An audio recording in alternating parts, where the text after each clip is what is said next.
사랑하는 생명사랑교회 여러분, 전국의 성도 여러분, 지난 일주일 동안 평안하셨습니까? 오늘 예배에 참여하신 여러분 모두를 생명과 평화이신 우리 주 예수 그리스도의 이름으로 환영합니다. 오늘은 주연절 8번째 주일이고 우리 교단이 제정한 3.1절 기념 주일입니다. 돌아오는 수요일이 성회 수요일입니다. 코로나 때문에 온라인으로 예배를 드리겠지만 성회 수요일이라서 예배 중에 성찬식을 함께 하겠습니다. 각 가정에서 성찬식 준비를 해주시기 바랍니다. 사순절 시작되는 성회 수요일부터 예년처럼 매일매일 아침 묵상을 드리도록 하겠습니다. 우리가 딱 2년 전 성회 수요일부터 비대면 예배를 드렸는데 벌써 2년이 되었습니다. 2년이 된 오늘 지금 코로나 신규 확진자는 17만 명을 넘고 있습니다. 그래서 다행인 것은 위중증 사망자들이 훨씬 더 다른 나라보다 현저하게 적다는 것입니다. 방역당국의 예상에 의하면 이제 3월 중순쯤이면 한 25만 명 정도로 정점을 찍고 그 이후로는 감소 추세가 될 것이라고 그렇게 말하고 있습니다. 그때까지 여러분 더더욱 방역에 좀 충실해 주시고 건강 유의하시기 바랍니다. 오늘 목회 운영위원회를 통해서 3월 예배를 어떻게 할지는 결정되는 대로 여러분에게 알려드리도록 하겠습니다. 이제 성부, 성자, 성령의 임재를 알리는 세 번의 증언림과 함께 우리 모두 마음을 모아서 영과 진리로 하나님께 예배하겠습니다.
나를 믿는 성도들을 나에게로 불러 모아라.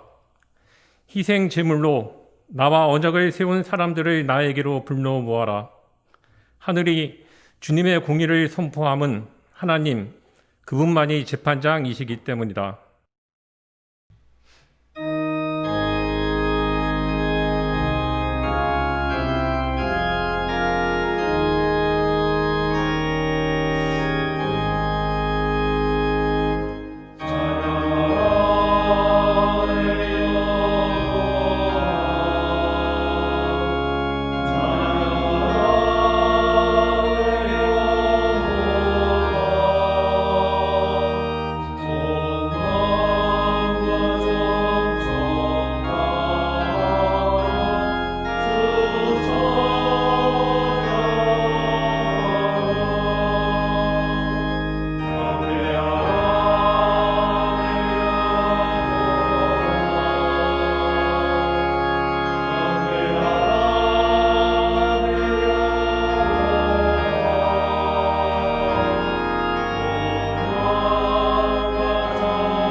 거룩하다, 거룩하다, 거룩하다. 주 하나님, 곧 전능하신 이여, 전에도 계셨고 이제도 계시고 장차 오실 이시라. 주 하나님 곧 전능하신 이시여 하시는 일이 크고 놀라우시도다. 만국의 왕이시여 주의 길이 의롭고 참되시도다. 주여 누가 주의 이름을 두려워하지 아니하며 영화롭게 하지 아니하오리이까. 오직 주만 거룩하시니이다. 주의 의로우신 일이 나타났음에 만국이 와서 주께 경배하리이다. 우리 주 하나님이여 영광과 존귀와 권능을 받으시는 것이 합당하오니 주께서 만물을 지으신지라. 만물이 주의 뜻대로 있었고 또 지으심을 받았나이다. 보좌에 앉으신 이와 어린 양에게 찬송과 존귀와 영광과 권능을 세세토록 돌릴지어다. 아멘. 찬송과 영광과 지혜와 감사와 존귀와 권능과 힘이 우리 하나님께 세세토록 있을지어다. 아멘.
육성한 목사님 나오셔서 목회 기도 드리겠습니다.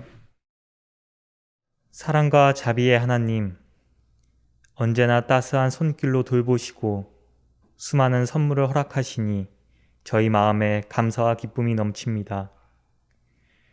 하나님께서 베푸시는 은총 없이는 한순간도 살아갈 수 없음에 하나님만이 저희의 참 주인이심을 고백합니다. 주님께 찬양과 영광을 드립니다. 저희가 언제나 삶의 주인이신 주님을 기억하고 섬기며 거룩하신 하나님을 예배하는 자로 서게 하옵소서. 지난 날을 돌아볼 때 하나님 앞에 고개 숙이고 저희의 가슴을 치게 됩니다.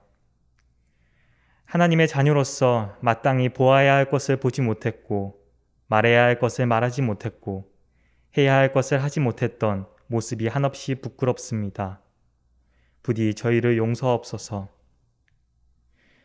주님의 뜻을 거부하는 나를 버리고 주님의 부르심에 주저함 없는 저희가 되도록 도와주옵소서.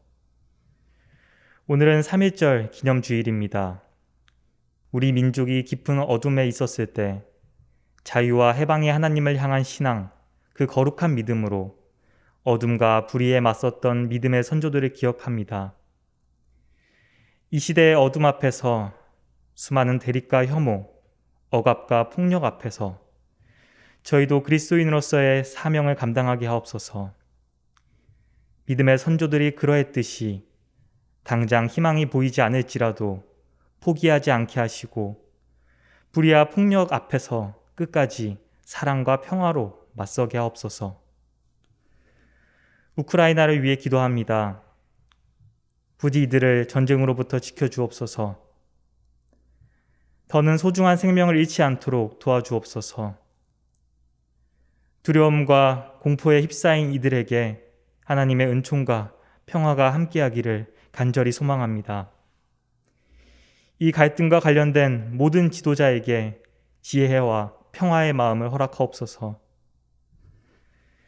맹렬히 확산하는 오미크론으로 또 한 번 큰 어려움을 겪고 있습니다. 이 위기를 잘 이겨내게 하시고 저희의 신앙도 이 어렵고 추운 시절에 더욱 단단해지게 하옵소서. 봄을 기다리는 겨울의 끝에서 저희가 회복 그리고 새날이라는 희망을 품을 수 있도록 이끌어 주옵소서. 20대 대통령 선거를 앞두고 있습니다.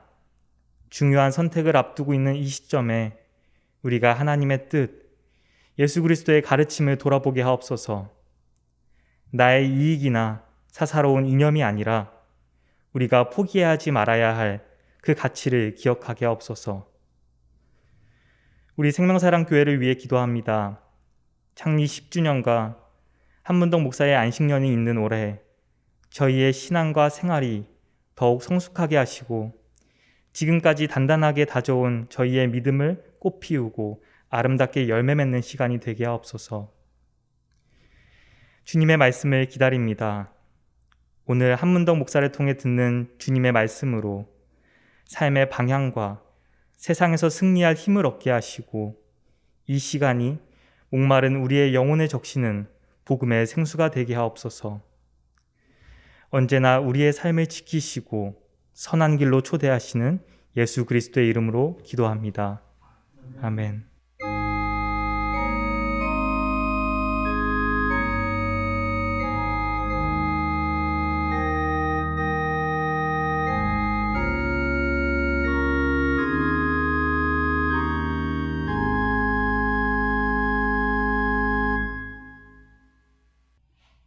주연절 8째 주일 우리에게 주시는 하나님 말씀은 이사야서 60장 1절에서 5절, 시편 50편 7절에서 11절, 갈라디아서 3장 21절에서 29절 말씀입니다.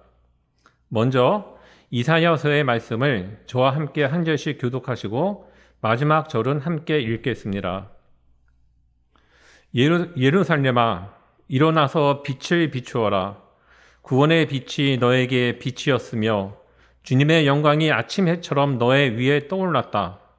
어둠이 땅을 덮으며 짙은 어둠이 민족들을 덮을 것이다.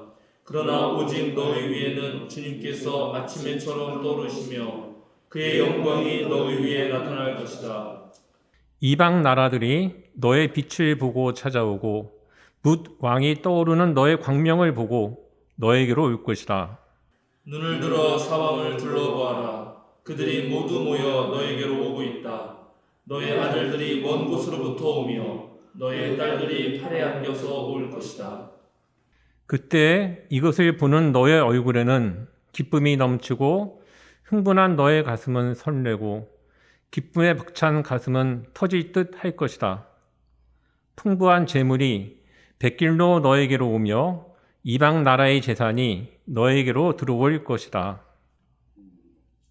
다음은 시편 50편 7절에서 11절 말씀을 저와 함께 한 절씩 교독하시고 마지막 절은 함께 읽겠습니다. 내 백성아, 들어라. 내가 말한다. 이스라엘아, 내가 너희에게 경고하겠다. 나는 하나님, 너희의 하나님이다. 나는 너희가 바친 재물을 두고 너희를 탓하지는 않는다. 너희는 한 번도 거르지 않고 나에게 늘 번제를 바쳤다. 너희 집에 있는 수소나 너희 가축우리에 있는 순염소가 내게는 필요 없다. 숲속의 무짐승이 다 나의 것이요 수많은 산짐승이 모두 나의 것이 아니더냐. 산에 있는 저 모든 새도 내가 다 알고 있고 들에서 움직이는 저 모든 생물도 다 내 품 안에 있다.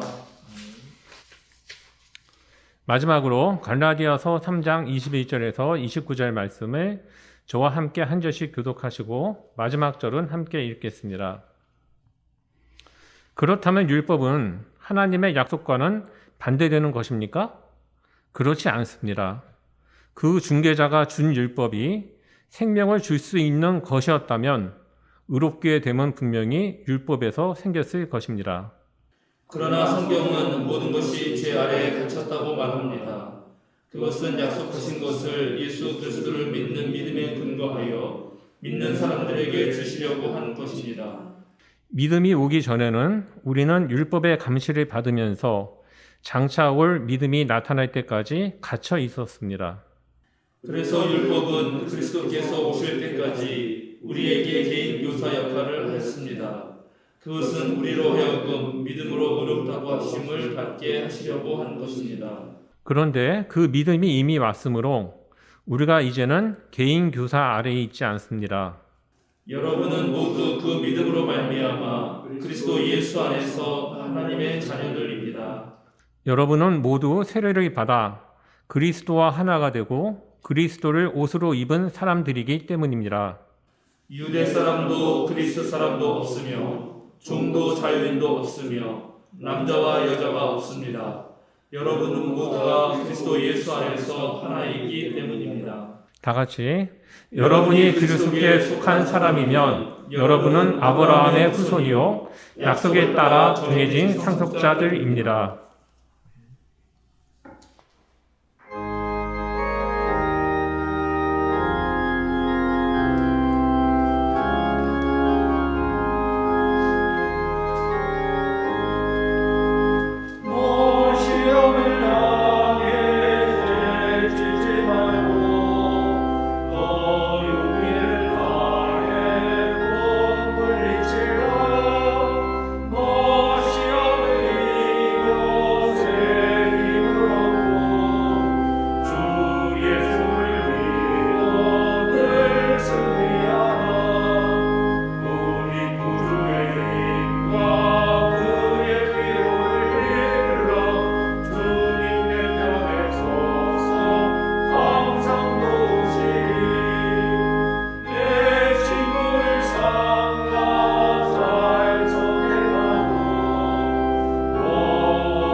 기쁨에 벅찬 가슴이라는 제목으로 한문동 목사님의 말씀이 있겠습니다.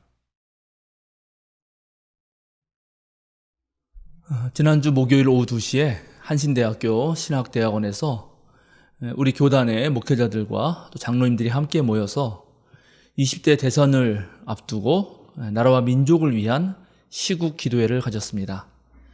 설교자로 하셨던 우리 김상근 목사님께서 전 KBS 이사장이시기도 하신데 일제 강점기부터 지금까지 우리 국민들과 또 우리 개신교인들과 특별히 우리 교단의 교인들과 목회자들이 일궈낸 그런 민주주의 또 그리고 세계를 선도해 나가는 이런 문화국가로서의 대한민국 그 위상을 바탕으로 해서 앞으로 훨씬 더 훌륭한 그런 국가가 되자는 그런 투표를 해야 된다고 또 그런 선거가 되자는 설교를 해주셨습니다. 김상근 목사님의 부친은 한국전쟁 때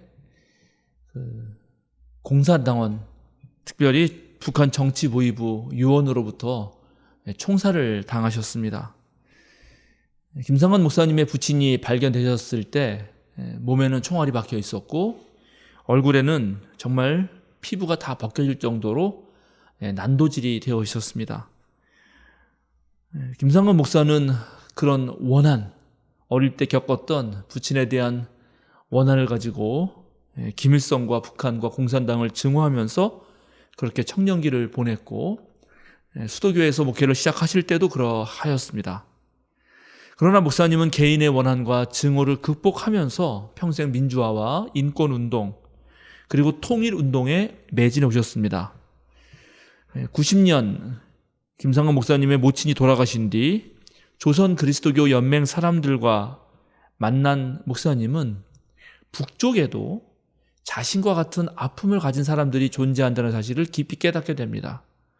여러분도 아시겠지만 북쪽에서도 미군과 한국군에 의한 민간인 학살이 있었고 또 무차별 공중폭격이 있었기 때문에 수많은 사람들이 정말 하루아침에 자기 가족을 잃어버렸습니다. 80대 중반이 되셔서 지금 이제 거의 85세, 4세, 5세가 되시는데 그 목사님께서 지난 우리나라의 현대사를 쭉 이야기하시면서 또 곁들여서 자신이 살아오신 그 체험들을 함께 얘기해 주실 때 저 또한 아주 가슴 뭉클한 그런 감동의 시간이었습니다. 기도회를 마치고 모처럼 만난 우리의 동료 선후배 목사들과 함께 차를 한잔 하면서 이런저런 이야기를 나누었습니다.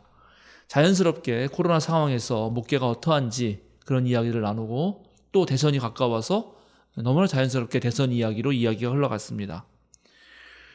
우리 교단은 진보적으로 알려져 있기 때문에 많은 사람들이 한국기독교 장로회 모든 교인들과 또 목회자들은 전부 다 더불어민주당이나 정의당, 진보당, 녹색당 이런 진보 쪽을 다 지지하리라 그렇게 생각하는데 사실 전혀 그렇지 않습니다. 우리 안에도 매우 다양한 정치적 입장들이 있고 그래서 이번 대선을 보는 관점도 다 다릅니다. 저마다 다 나름대로의 다른 이유들이 있습니다. 교단의 목사들과 장로들이 모여서 함께 이야기를 나누다 보니까 자연스럽게 제1야당 후보의 그 무속 관련된 이야기들 또 이단인 신천지 관련된 이야기를 어떻게 보아야 하는가로 얘기가 모아졌습니다. 자신이 목회하는 교인 중에는 현 정부를 강력하게 지지하는 분들도 있지만 현 정부를 사회주의 세력, 친북 좌파로 보면서 정권 교체를 열망하는 분들도 계시는데 그런 정권 교체를 열망하는 분들도 이 제1야당 대표가 또 무속과 연결되어 있다니까 뭔가 깨름직하다는 것입니다. 또 어떤 분들은 그래도 공산주의 세력이 잡느니 차라리 무당이나 이단이 낫다 이렇게까지 말하는 분도 있다고 합니다. 이야기가 확대되면서 자연스럽게 또 얘기가 좀 즐거워졌는데요. 여러분 그 한국 사회에 목사와 승려 모두 합쳐서 몇 명쯤 되신다고 생각하십니까? 혹시 장로님, 목사님하고 승려 다 합쳐서 몇 명 정도 될 것 같아요? 100만? 되게 높이 잡으시네. 네.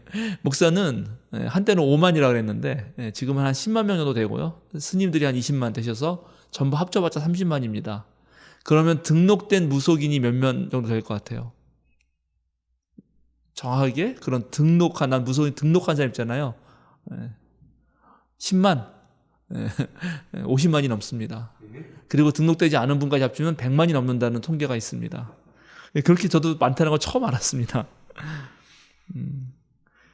그런 이야기들도 나누고 또 우리가 지금 이 무속이 정치에 개입한다 그래서 한국의 전통 문화를 무시하거나 또 함부로 멸시해서도 안 된다는 얘기도 좀 하고요. 그런데 어쨌든 전통 문화를 존중하는 것과 어떤 무속인이 정치에 직접 개입하는 것 사이에서 교인들이 어떻게 할지 많이 헷갈려 한다. 이런 얘기들을 하면서 갑자기 조용히 있던 저에게 한 목사님 종교신학 전공했으니까 얘기 좀 해보라고 저에게 갑자기 질문을 해왔습니다. 저의 생각은 이렇습니다. 다수의 종교학자에 따르면 우리 한국 민족의 깊은 내면에는 무속적 성향이 자리 잡고 있습니다. 무속을 뭐 다양하게 분석할 수 있지만 그냥 한마디로 해보라고 하면은 제재초복, 즉 우리에게 닥친 재앙을 제거하고 복을 불러들인다 하는 것입니다. 정말 재앙을 없애고 복을 불러들이기 위해서 굿도 하는 것이고 점도 보고 또 길한 날도 찾고 손 없는 날도 찾고 뭐 그렇게 하는 거죠. 뭐 아주 익숙한 겁니다. 뭐 이사 갈 때도 뭐 손 없는 날은 되게 또 비싸고 뭐 그러잖아요. 아주 익숙한 일들입니다. 정수복이라고 하는 사회학자는 무교에 길들여진 우리 한국인들의 그 뿌리 깊은 문화적 특성을 가지고 갈등 회피주의 그리고 현세적 물질주의라는 말로 요약한 바가 있습니다. 그런데 무속은 자신들의 모든 종교적 판단과 현상들을 다룰 때 주로 개인적 차원에 머문다는 특징이 있고 따라서 그런 모든 과정들이 저마다 다른 신을 섬기는 샤먼, 즉 무당에 의해서 임의적으로 결정됩니다. 제가 아는 무속인들도 좀 계신데 그 무속인들마다 전부 자신들이 섬기는 몸주신이라고 하는 신들이 다 다릅니다. 그 신의 영험한 음성과 계시를 받았다는 사람들이 그 자신의 체험에 기반해서 모든 것을 판단하고 결정하기 때문에 여기에는 합리적으로 서로 의사소통을 하면서 모두가 함께 수긍하는 그런 과정이 생략되어 있습니다. 따라서 무속은 보편적이고 객관적인 진리나 구성원 전체의 합리적인 의사소통보다는 한 개인의 주관적 체험이 모든 것을 결정하는 그런 기준이 하나의 시스템이 된 그런 종교라고 할 수 있습니다. 그런데 현대 모든 선진국이 추구하는 이 자유와 평등 이념에 기반한 민주주의는 어떤 특정한 개인의 초자연적 능력을 따르는 것이 아니라 주체적으로 자신의 삶을 꾸려가려는 그런 깨어있는 시민들의 어떤 민주적 의사소통 과정을 통해서 이루어지는 체제입니다.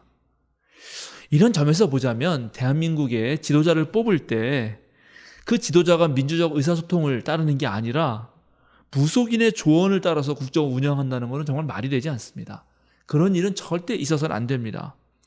실제로 지난 촛불혁명을 통해서 박근혜 전 대통령이 탄핵된 이유도 국가를 운영하는 다양한 주체들, 전문가와 이해 당사자들의 생각들에 대해서 서로 의견을 조율해서 국가 정책을 시행하지 않고 전혀 검증되지도 않고 임명되지 않는 측근, 최순실이라고 하는 그런 개인이 대통령 옆에서 국정농단을 일으켰기 때문이었습니다. 또 동시에 그리스도인들이 무속을 경계하는 이유는 그리스도의 신앙과 무속적 신앙이 추구하는 바가 다르기 때문입니다.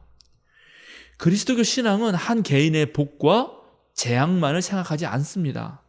그리스도교는 하나님의 뜻과 하나님의 나라, 하나님의 의를 추구합니다. 그런데 하나님은 온 우주를 창조하시고 이 세계의 역사를 이끄시는 분이기 때문에 하나님의 뜻과 나라는 한 개인이 아니라 역사와 사회, 모든 존재에게 펼쳐져야 합니다. 그런데 무속은 보편적 공의보다는 개인의 사적 문제를 해결하는 데 치우치게 마련입니다. 이런 부분들이 바로 그리스도인들로 하여금 하나님 나라를 추구하기보다는 개인의 복을 바라는 기복주의 신앙이 만들어지게 되었고 이것이 한국 교인들의 특성이라고 하면서 사실은 많은 신학자들과 많은 참된 그리스도인들이 우려하고 이것을 극복해야 한다고 말하고 있는 실정입니다. 어느 공동체의 지도자든지 그 공동체가 앞으로 미래에 나가야 할 그런 비전과 어떤 희망찬 미래를 제시하려면 지금 겪고 있는 현실적 문제들에 대해서 정확한 판단을 해야 되고 또 올바르게 분석을 해내야 합니다. 대책을 마련할 때도 정연한 논리와 객관적 자료들을 근거로 매우 합리적인 과정을 거쳐서 해결책을 모색해야 합니다. 그리고 그런 해결책이 나왔다 하더라도 보편적이고 명료한 언어로 자기가 속한 구성원들에게 설명을 하고 또 때로 설득도 해야 합니다. 그런데 무속은 물론 초자연적 현상과 인간 사이의 조화라고 하는 나름의 그런 장점이 있기도 하지만, 그러나 우리 사회에, 정말 우리가 살아가는 이 현대사회에서 훨씬 더 필요한 것은 서로 다른 구성원들의 이해관계를 조정하고 또 갈등을 풀어가면서 가능한 다수를 만족시키면서 모두에게 공평하게 행복이 돌아가도록 하는 것입니다. 가뜩이나 코로나 팬데믹과 같은 이런 세계적 위기 상황에서는 불안이 증폭하고 갈등도 첨예화되기 때문에 지금 우리에게 필요한 지도자는 모두가 수긍할 수 있는 훨씬 더 합리적인 사유를 하는 분이어야 합니다.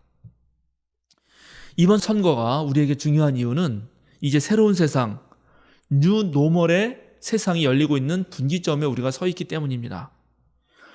위기를 맞을 때 우리는 모두 지난 세월을 돌아보면서 우리가 습관적으로 해왔던 일상적 사유를 반성하고 성찰하게 됩니다. 따라서 진지한 반성 속에서만 우리는 새로운 미래를 열어갈 수 있습니다.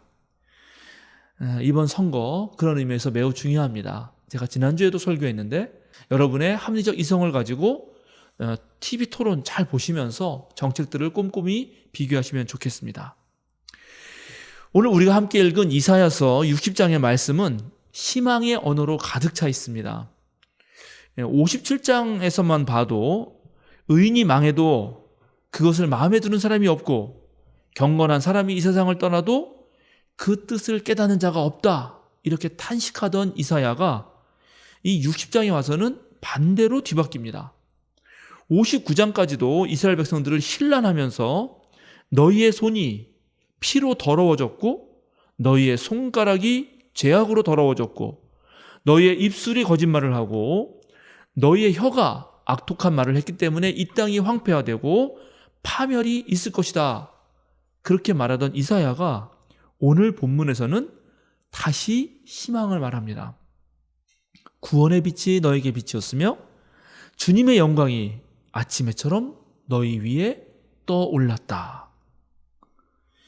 이사야는 예루살렘에게 일어나 빛을 비추라, 이렇게 말하고 있는데 2022년 이제 3월이 되고 선거가 끝나고 또 코로나 팬데믹이 정점에 다다르고 그 이후에 정말 우리 사회에도 우리 생명사랑교회도 구원의 빛이, 주님의 영광이 아침에처럼 비치게 될까요? 코로나19 신규 확진자가 17만 명을 넘어서고 이제 25만 명 곧 다가온다고 합니다. 독일에서 열린 미넨 안보회의에서 빌 게이츠가 신종 코로나 바이러스 감염증, 지금 코로나19를 말하는 것입니다, 이것과는 다른 병원체로 또 다른 팬데믹이 올 것이다라고 예측했다는데, 이런 상황에서 또 새로운 정부를 만들어야 하는 우리에게 과연 이사야 예언자는 희망의 언어를 말해줄까요? 아니면 57장이나 59장과 같은 그런 어두운 그런 예언을 하게 될까요? 정말 삶은 중심이 됐을 때 완전히 일상을 회복하고 정말 옛날처럼 돌아갈 수 있다면 최고로 좋겠지만, 만약에 빌 게이츠 말대로 또 다른, 전혀 다른 바이러스가 돼서 또 우리가 다시 거리두기를 해야 되고 지난 2년의 답답함을 계속 가지고 살아가야 한다면 그때 우리는 어떻게 살아가면 좋을까요? 빅터 프랭클이라고 하는 유명한 심리학자가 있습니다. 로고테라피, 즉 의미치료라는 유명한 이론을 만드신 분입니다. 그는 나치 독일의 테레지엔슈타트, 아우슈비츠, 카우피링, 투르크멘과 같은 강제 수용소를 옮겨가면서 수감되었었습니다. 그런데 그러다가 기적적으로 살아남습니다. 이런 경험들을 바탕으로 1959년에 책을 한 권 씁니다.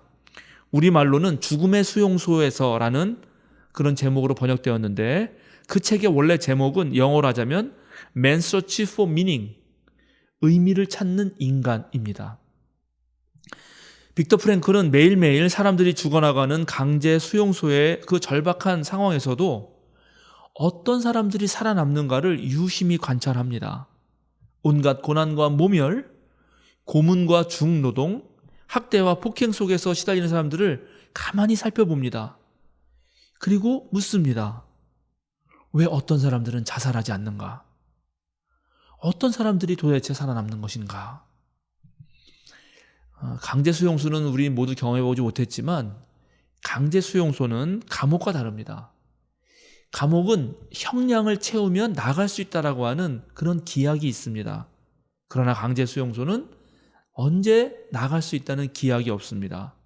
언제 어떻게 될지 모르고 언제든 죽임을 당할 수 있습니다. 그리고 그곳에서는 인간에 대한 예의라고는 눈꽃만큼도 없습니다. 아무리 무자비한 대접을 받아도 심지어 너 건강이 좋지 않으니까 그냥 불러나가지고 하루아침에 그런 독가스실에 끌려가 죽어도 어느 한 군데 하소연할 길이 없는 곳입니다. 항의나 저항은 더더욱 존재할 수 없습니다. 바로 그곳이 강제 수용소고 그곳으로 끌려온 사람도 어떤 재판 절차 없이 하루아침에 그냥 무작정 끌려온 것입니다. 풀려나리라는 기약 없이 온갖 수모와 모욕을 당하기 때문에 많은 사람들이 그 강제 수용소에서 삶을 포기합니다. 어느 날 한 수감자가 자리에 누운 채 꼼짝도 하지 않는 모습을 프랭클이 발견합니다. 이 사람은 먹지도 않습니다. 옆에 있는 같이 수용소에 같이 있는 사람들이 간청을 해도 또 그에게 주먹질을 하고 위협을 해도 아무런 소용이 없습니다.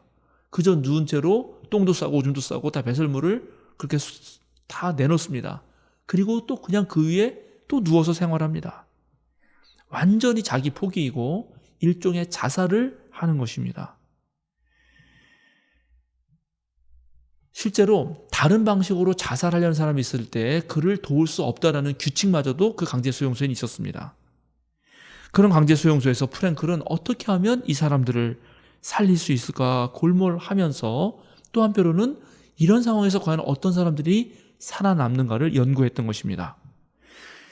빅터 프랭클이 내린 결론은 건강한 사람이라고 더 오래 살지도 않았고 지식이 많은 사람들이라고 해도 더 오래 살지도 않았고 성격이 좋거나 성품이 또 어떻다 해서 그것 때문에도 어떤 영향도 받지 않았습니다. 어떤 상황이 되었든지 간에 살아남는 사람들을 봤더니 그 사람들의 가장 큰 특징은 바로 그 사람이 누가 되었든 자신이 살아야 할 이유, 즉 자신의 삶에서 의미를 발견하는 그 사람이 살아남는다는 것이었습니다. 물론 다른 사람들도 그랬지만 사실은 빅터 프랭클 자신 또한 삶의 의미를 찾아냈기 때문에 살아남을 수 있었습니다. 부친과 가족이 모두 나치들에게 학살당하고 자신만이 홀로 남아서 그저 목숨만 유지하고 있었지만 프랭클은 그 강제 수용소에서 이렇게 생각합니다. 나는 강제 수용소에 갇혀 있는 것이 아니라 이 수용소에 내가 들어와서 집단 병리학을 연구하고 있는 것이다. 그의 연구와 노력이 프로이트의 정신분석학파, 아들러의 개인 심리학에 이어서 오스트리아 출신의 정신요법의 제3학파로 불리는 바로 로고테라피 학파를 창시하게 만들었습니다. 사랑하는 생명사랑교회 여러분, 또 우리 예배에 함께 참여하시는 전국의 성도 여러분, 여러분들은 어디에서 삶의 의미를 발견하고 계십니까? 한국의 많은 부모들은 자식 때문에 산다고 하죠. 자신은 입지 못하고 먹지 못해도 자신은 초라하게 고통을 감내하면서도 그래도 커가는 자식 보면은 삶에 활력이 생기고 기쁨이 생깁니다. 물론 어떤 사람은 웰빙, 잘 먹고 잘 사는 곳에서 삶의 의미를 찾습니다. 세상의 성공과 성취, 높은 사회적 지위와 경제적으로 넉넉한 부를 추구하면서 그것이 정말 내게 이루어졌을 때 삶의 의미를 찾습니다. 인간들은 고통 자체를 견디지 못하는 것이 아니라 의미 없는 고통을 견디지 못한다. 왜 살아야 하는지를 아는 사람은 그 어떤 상황도 견뎌낼 수 있다 하고 말하는 그 니체의 말에 따라서 정말 자신의 삶에 대해서 그 나름대로 어떤 이유와 목표를 가지고 있다면 그 사람은 자신에게 주어진 삶을 분명히 살아낼 수 있습니다.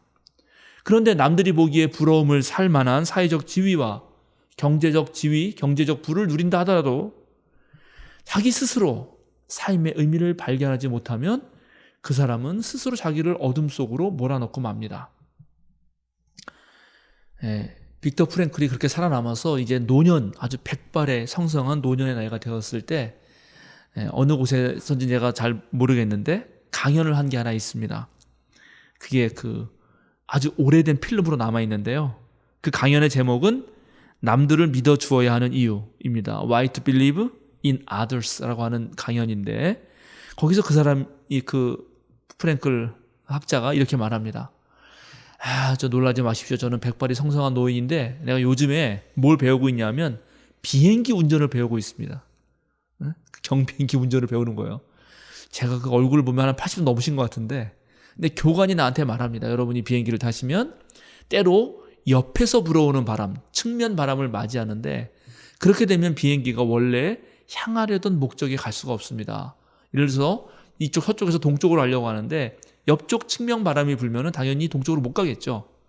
그럼 그럴 때 원래 가려던 곳을 보고 가면 정확하게 원래 가려던 곳을 보고 갔는데 결국 엉뚱한 곳에 머무르게 된다.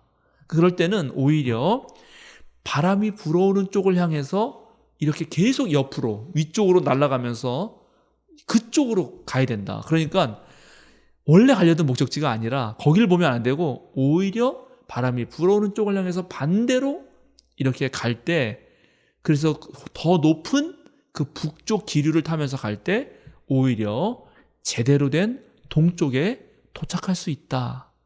그렇게 교관들이 말한다는 것입니다. 이걸 예를 들더니 이 노 학자가 그게 비행기만 그런 게 아니라 사람도 마찬가지입니다. 이렇게 얘기하는 것입니다. 사람이 그저 현실만 보고 원래 가려던 곳만 가면 그 사람은 타락한다는 것입니다. 오히려 훨씬 더 높은 이상을 품고 그곳으로 나아갈 때 오히려 진정으로 자신에게 맞춰진, 자신에게 주어진 진정한 의미에서 현실을 살아갈 수 있다라고 이 프랭클이 말합니다. 그러면서 괴테의 그 유명한 말을 인용하는데요. 이렇습니다.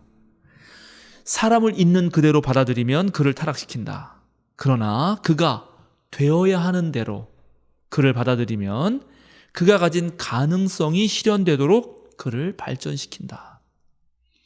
자, 여기 우리 주변에 한 젊은이가 있다고 칩시다. 우리 교회도 20대 젊은 청년들이 있죠. 그런데 어른들이 볼 때 이 청년이 매일 게임이나 하고 있고 그저 하는 이야기를 놓으면 아직 철부지 어린애처럼 그렇게 느껴집니다. 그러니까 그 아이를 있는 그대로 보면 그 정도입니다. 그런데 빅터 프랭클이 하는 말은 그 아이의 그런 모습을 보게 되면 그리고 그 아이의 내면에 들어있는 가능성이나 이 청년이 가지고 있는 삶의 의미나 그 의지를 탐구하지 않으면 오히려 우리 어른들이 그를 타락하게 만든다는 것입니다. 그를 지루하게 만들고 그를 좌절시킨다는 것입니다. 오히려 우리가 그를 더 좌절시키는데 촉매자 역할을 하고 증폭제 역할을 한다고 말을 합니다. 오히려 지금 보이는 모습보다 그가 앞으로 되어질 모습, 그 안에 아직 피어나지 못한 그 삶의 불꽃을 보고 그를 믿어준다면 그가 심지어 소년 범죄자라고 하든지 비행 청소년이라고 하든지 간에 뭐든 간에 그는 삶의 의미를 찾아내고 또 그 의미가 이끄는 대로 그 사람은 살아가게 될 것이라고 그는 말합니다. 바로 우리는 그렇게 모든 사람들이 자신에게 있는 그 최선의 실현 가능성을 풀어낼 수 있도록 그렇게 도와주는 사람이 되어야 합니다. 그래서 바로 오늘 예언자 이사야가 그 50년 넘는 포로 생활을 마치고 모든 것이 황폐한 땅으로 돌아온 그 이스라엘 백성에게 아무것도 남아있지 않고 정말 황량한 그 벌판, 그 고향 땅에 돌아온 사람들에게 너희가 일어나서 빛을 비추라고 모든 민족들이 너희에게 몰려올 거라고 어찌 보면 정말 황당한 소리를 하는 건데 그런 힘을 주었던 것입니다. 우리나라도 6.25 전쟁 끝나고 그 폐허된 나라가 이렇게 될 줄 누가 알았겠습니까?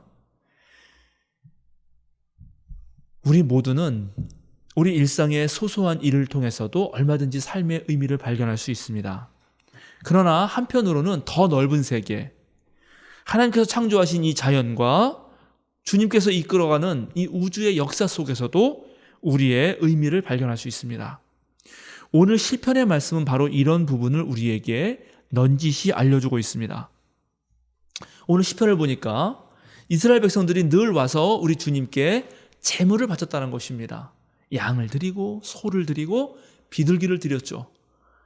그래서 그 향기가 하늘로 올라가면 하나님이 기쁘게 받으신다고 생각했던 것입니다. 그런데 하나님이 하시는 말씀이 너희가 나한테 제물 바친 걸 내가 탓하지는 않겠지만 나는 그런 거 사실은 필요 없다.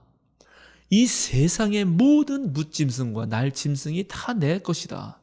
모든 존재하는 생물들, 모든 존재하는 것들은 다 내 품 안에 있다. 이렇게 말씀하십니다. 그런데 정말 우리들은 가끔씩 주님을 우리가 드리는 제물만 좋아하실 거라고 그렇게 착각을 합니다. 이 세상 모든 것이 주님 것인데 내가 가진 거 드리니까 요거 때문에 좋아하시겠지? 이렇게 생각한다는 것입니다. 주님은 언제나 우리가 생각하는 것 그 이상을 생각하시는 분이고 우리가 사유하는 그 모든 것을 뛰어넘는 분이시고 또 그렇기 때문에 반대로 우리에 대해서도 우리가 생각하는 것보다 훨씬 더 넓고 훨씬 더 깊고 훨씬 더 큰 계획을 품고 계십니다. 우리 그리스도인들은 주님께서 우리에게 품으신 그 계획을 볼 줄 아는 사람들인 것입니다. 예수 그리스도가 그런 분이셨고 바울 사도 또한 그런 분이셨습니다. 그래서 오늘 바울 사도는 철저한 계급사회요 신분제 사회 속에서도 예수님이 보여주신 그 비전 속에서 유대 사람도 그리스도 사람도 종도 자유인도 남자도 여자도 모두 다 하나라고 말할 수 있었습니다. 그리고 이 말에 따라서 초대 교인들은 바로 예수님의 비전을 가지고 개인의 자유와 모든 사람들의 평등함이 실현되는 그런 공동체와 그런 사회를 만들어갔던 것입니다. 그래서 당대 사람들은 이 초대 교회를 통해서 늘 기쁨에 벅찬 그 가슴들을 가지게 된 것이고 그때 품었던 사람들의 그 노력들이 2000년 넘게 지금 전 세계에 퍼져서 민주주의를 만들어냈던 것입니다. 오늘 우리는 3.1절을 기념하면서 예배를 드리고 있습니다. 3.1 독립운동은 우리 민족이 전 세계에 자주민임을 선포한 날입니다. 제 발로 우뚝 서서 어느 누구의 간섭도 받지 않는 주체가 된다는 것은 그야말로 가슴 벅찬 일입니다. 100년 전 우리 선조들은 희망과 기쁨과 자유와 평등을 가슴에 담고 조선 독립 만세를 외쳤습니다. 그리고 100년이 지난 지금 우리나라는 세계의 문화 강국으로 우뚝 섰습니다. 오늘 우리도 주님의 뜻 안에서 참 자유를 누리며 독립 만세를 외칠 줄 알아야 합니다. 우리의 신앙은 세상의 그 어떤 풍조 속에서도 자유로워야 합니다. 쉽게 흔들려서는 안 됩니다. 쉽게 흔들리고 물들기보다는 오히려 세상을 바꾸고 변화시켜야 합니다. 우리의 작은 노력들이 바로 우리 자신을 바꾸고 이웃을 구원하고 이 사회를 변화시킬 때 그때 우리 가슴은 언제나 기쁨으로 벅차게 될 것입니다. 함께 기도하겠습니다. 거룩하신 하나님, 주님은 우리 삶의 의미입니다. 우리에게 희망이십니다. 세상 모든 만물을 만드시고 우주를 이끄시는 분께서 우리에게 구원의 빛을 비추시고 생명의 물을 부어주시니 참으로 감사합니다. 이사야 예언자에게 말씀하신 것처럼 지금의 모든 위기 속에서도 우리는 세계 우뚝 선 국가로 발돋움하고 있습니다. 세상은 아직도 다양한 문제로 어수선하고 여전히 혼란하지만 그런 가운데서도 주님께서 우리를 올바로 이끌어 주시리라 믿습니다. 다가오는 대통령 선거에서도 우리 국민 모두가 현명한 선택을 하게 하시고 특히 주님의 뜻을 따르는 우리 그리스도인들이 정의롭고 자유로운 사회를 만들기 위해 앞서 나가게 하여 주소서. 민족과 나라를 위해서 우리 생명사랑교회를 택해 주셨음을 기억하며 우리 주님 예수 그리스도의 이름으로 기도드립니다. 아멘.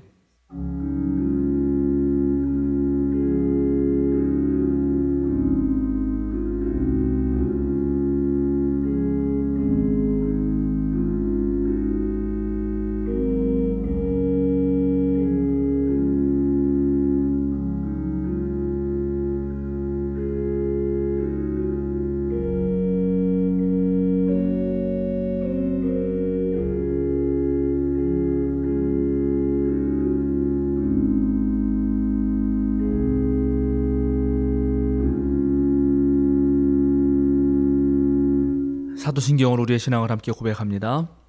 나는 전능하신 아버지 하나님, 천지의 창조주를 믿습니다.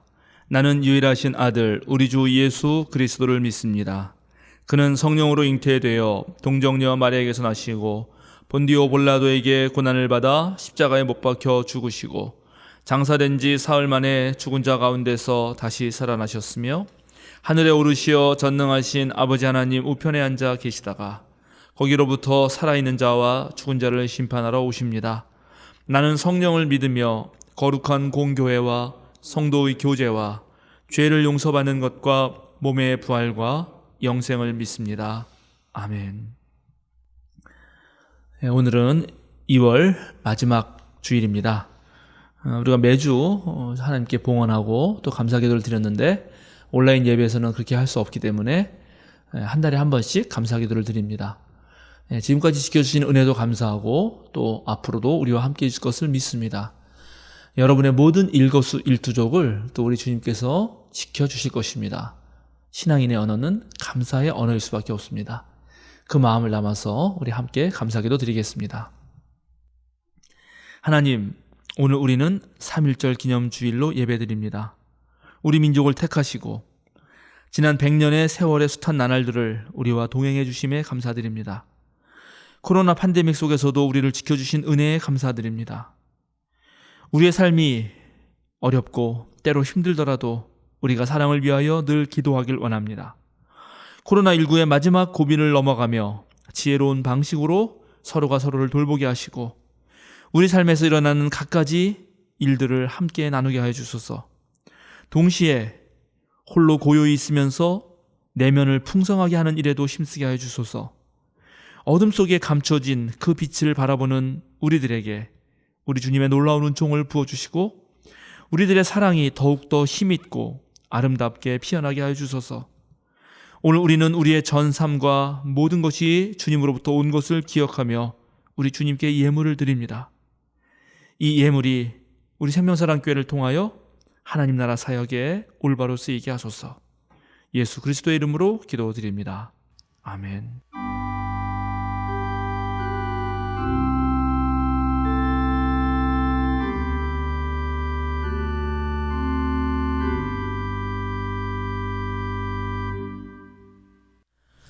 찬송 347장 함께 부르시겠습니다.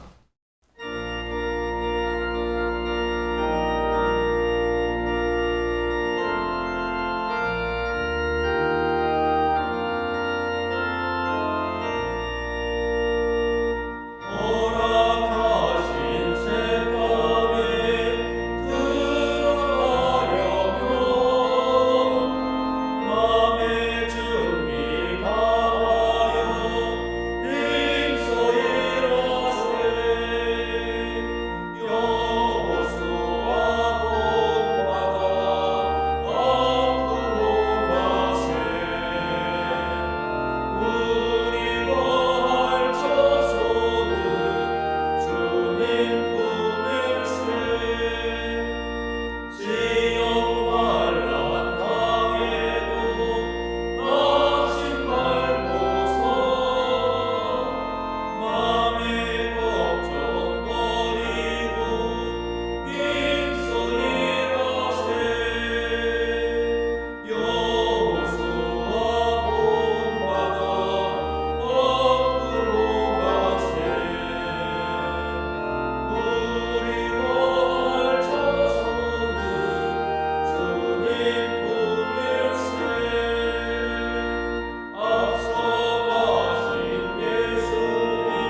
사랑하는 생명사랑교회 여러분, 전국의 성도 여러분, 어깨를 쭉 펴고 똑바로 서십시오.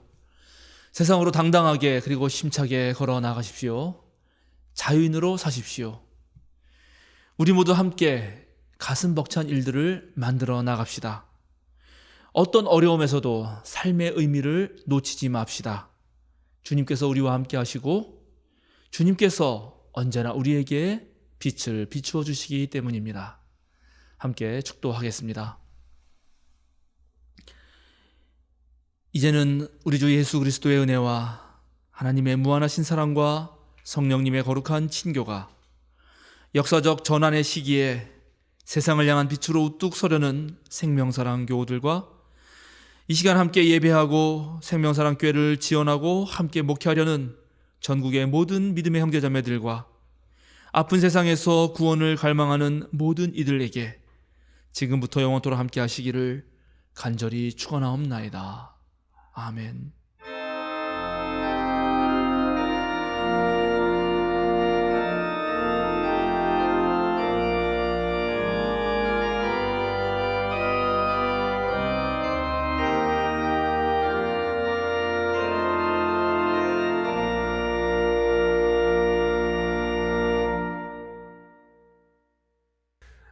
사김과 안림 시간입니다. 오늘은 주연절 8째 주일이자 3.1절 기념 주일입니다. 오미크론 확산을 고려해서 2월까지는 온라인 예배를 지속합니다. 오늘 목회 운영위원회를 통해서 이후 예배 방식을 논의하겠습니다. 오늘 오전 11시 목회 운영위원회가 있습니다. 3월 1일 월삭 기도회는 온라인으로 진행하겠습니다. 3월 2일은 성회 수요일 예배로 드립니다. 예배 중에 성찬식이 있습니다. 가정에서 성찬식 준비를 해 주시기 바랍니다. 3월 2일 성회 수요일부터 사순절을 시작합니다. 매일 아침 사도행전을 중심으로 사순절 묵상글을 보내드리겠습니다.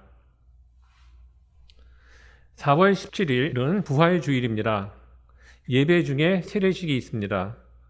세례를 받으실 분은 교역실로 신청해 주시기 바랍니다. 2022년 1학기 장학금 신청을 받습니다. 대여 장학금과 근로 장학금이 있고 신청 기준은 본 교회에 등록한 지 1년 이상 된 교인 및 교인의 자녀로서 장학금 지급을 필요로 하는 대학생과 청년입니다. 자세한 안내와 신청을 원하는 분들은 교역실로 연락 주시기 바랍니다. 3월 13일까지만 신청을 받습니다. 예배 영상에 들어가는 교우 소개 녹화와 생명사랑 5분 말씀 묵상 녹음에 참여해 주시기 바랍니다. 교역실로 연락 주시면 자세한 안내를 드리겠습니다. 생명사랑 CR 미션에 동참해 주시기 바랍니다. CR 미션 각 걸음에 해당하는 강의를 시청해 주시고 체크리스트에 기록해 사진을 찍어 교육실로 보내주시기 바랍니다. CI 미션 참여 현황은 다음과 같습니다. 한 걸음에 참여하신 분이 37명, 한 걸음을 마치고 두 걸음으로 가신 분이 25명, 이런 식으로 세 걸음 17명, 네 걸음 15명, 다섯 걸음 11명, 여섯 걸음 9명, 일곱 걸음 9명, 8걸음 6명, 9걸음 6명, 10걸음 6명, 11걸음 6명, 12걸음 3명, 13걸음 3명, 14걸음 1명입니다. 아직도 참여하지 않으신 분들은 동참해 주시기 바라겠습니다. 성동 통독 과정을 진행 중입니다. 매일 아침 정교인 카톡방에 공유해 드리는 말씀을 묵상해 주시고 질문의 답도 찾아보시며 열심히 참여해 주시기 바랍니다.